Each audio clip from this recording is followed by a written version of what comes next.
for the record. Mr. President, I thank my distinguished colleague for his excellent statement. He has very eloquently stated the clear and present dangers with which this amendment is fraught. Mr. President, I thank the chair for momentarily indulging me. I have listened to the claims of the proponents of the constitutional amendment for several days now. I compliment them on their dedication to their cause as they see it. I respect their viewpoints. I respect their sincerity. I realize that not everyone will agree with my viewpoint. I commend the distinguished senator from Illinois, Mr. Simon, for his steadfast adherence to the belief that the way to get our deficits under control and lower the interest on the debt and reduce the debt is to adopt a constitutional amendment on the balanced budget.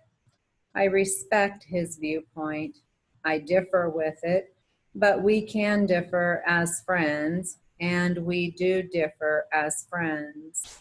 I also speak with respect to the distinguished senator from Utah, the chairman of the Senate Committee on the Judiciary, who is a very formidable and principled supporter of the proposal. I think they are wrong. They think I am wrong.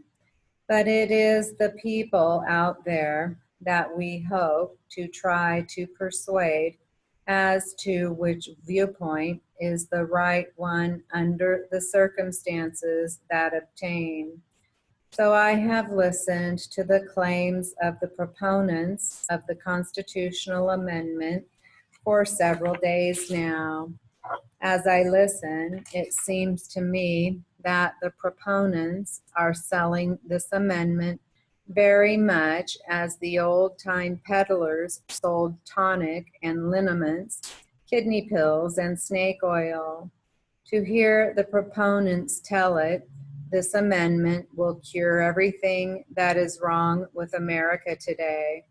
Just take a good swig of this magic tonic, Mr. and Mrs. America, and your problems will disappear. Your head will stop aching. Your arthritis will clear up. Your fingernails will grow long and strong. Your taste buds will tingle.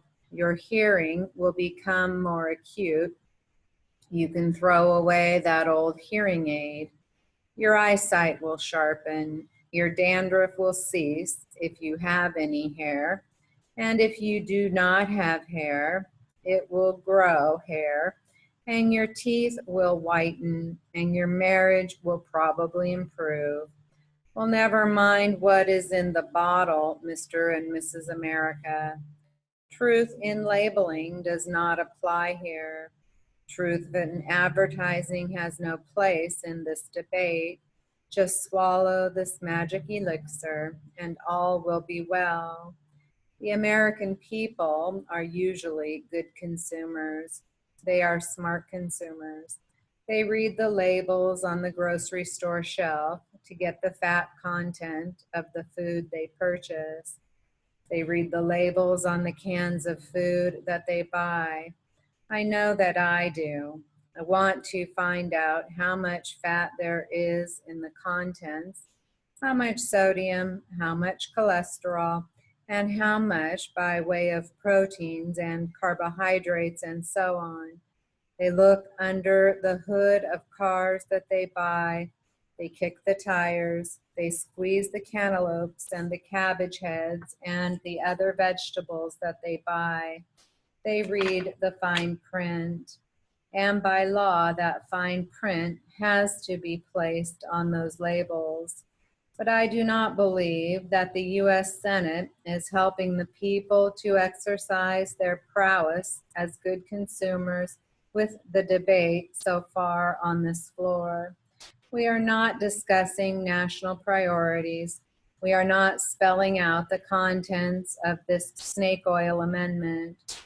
We are not talking about what should or should not be on the chopping block for cuts.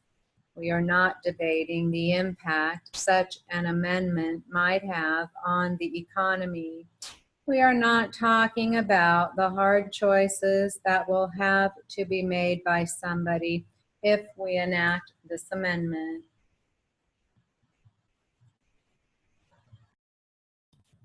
Hi, this